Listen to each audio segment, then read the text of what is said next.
ఇప్పుడు నల్గొండకి సంబంధించి ఈరోజు నల్గొండ ఇలా ఉండడానికి కారణం కేసీఆర్ అని చెప్పేసి అని ఒక కామెంట్ కూడా చేయడం జరిగింది.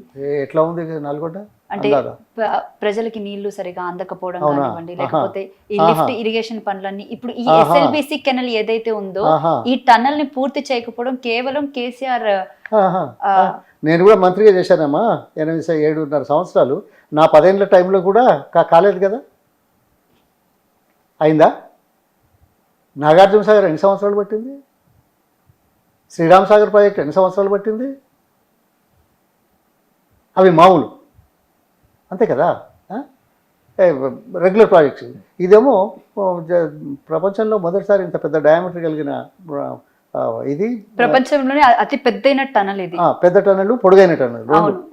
మరి అటువంటప్పుడు సాంకేతికతను వాడే దాంట్లో కొన్ని వచ్చే అవాంతరాలను అధిగమించి చేయాల్సిన అవసరం. అందుకోసం ఊరికే బాతాలు కొడితే, ఊరికే మాట్లాడితే ఇవాళ రేపటి ఈ ప్రసారం, అదే ప్రచారం చాలా బాధ కలిగిస్తుంది.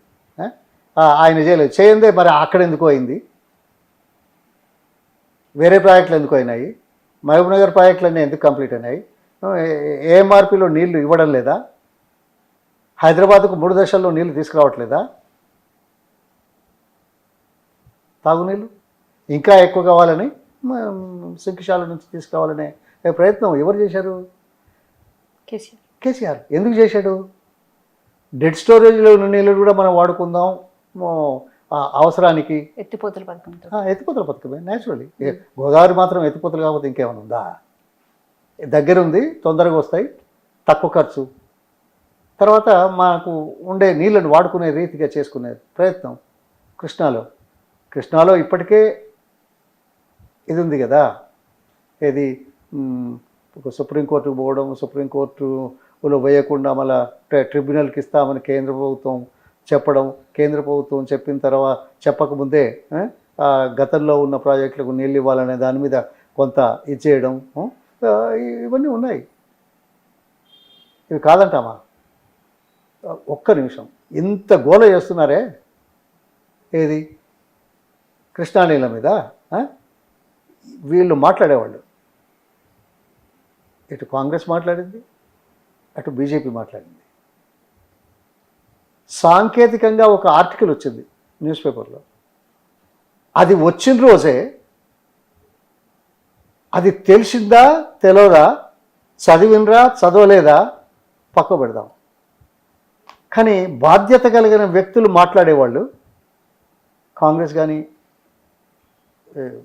మన బీజేపీ నాయకులు కానీ, కనీసం వాస్తవాలను తెలుసుకునే ప్రయత్నం చేయకుండా, వాస్తవాలు ప్రకటించిన తర్వాత, వాస్తవాలు వార్తాపత్రికల్లో వచ్చిన రోజే తప్పుడు సమాచారంతో ఆరోపణలు చేస్తే ఇక దానికి ఏం చెప్తాం? అందుకోసం ఈ చర్చలు నా ఉద్దేశంలో మంచిది కాదు. సాంకేతికత రాజకీయ కోణంలో లాగుద్ది. సరే, పొరపాటు జరుగుతాయి, పొరపాటు జరిగినప్పుడు చర్యలు తీసుకోవాలి. ఇప్పుడు అదే అన్నారు కదా, నువ్వు మాట చెప్తున్నాను, ఒక కాంట్రాక్టర్ సంస్థ మీద బ్లాక్ లిస్ట్లో పెట్టాలన్నోళ్ళే ఇవాళ నేను అక్కడికి వస్తాను. అదే మీరు విషయానికి వస్తాను. అదే శంకుశాల కాదు, ఇంకా చాలా ఉన్నాయి.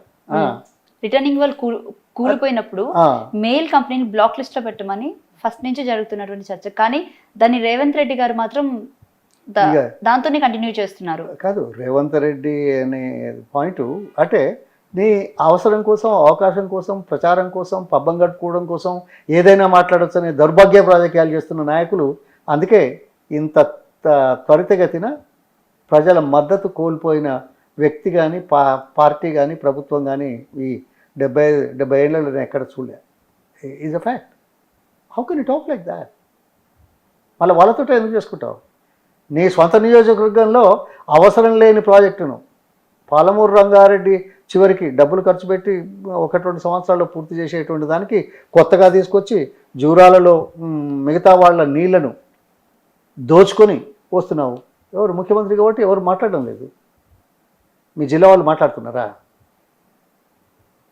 దానికి ఎంత మొదటి రోజు 30 రోజుల 1199, 3 నెలల 3999, దానికి ఇంకో ప్రాజెక్టు ఇంకో 1200 కలిపి 4000-5000 కోట్లు.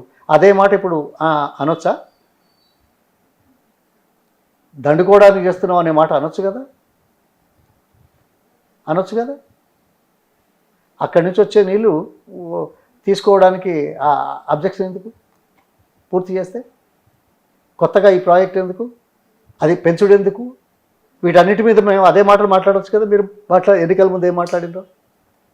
అందుకోసం ఈ ప్రాజెక్టుల విషయంలో సాంకేతికత ఒక అంశం, వాస్తవాలు లోపాలు రెండో అంశం, త్వరితగతిన చేయడానికి చేసే కార్యక్రమాలు మూడో అంశం. దీంట్లో నాయకుల యొక్క చిత్తశుద్ధి కావాల్సిన అవసరం.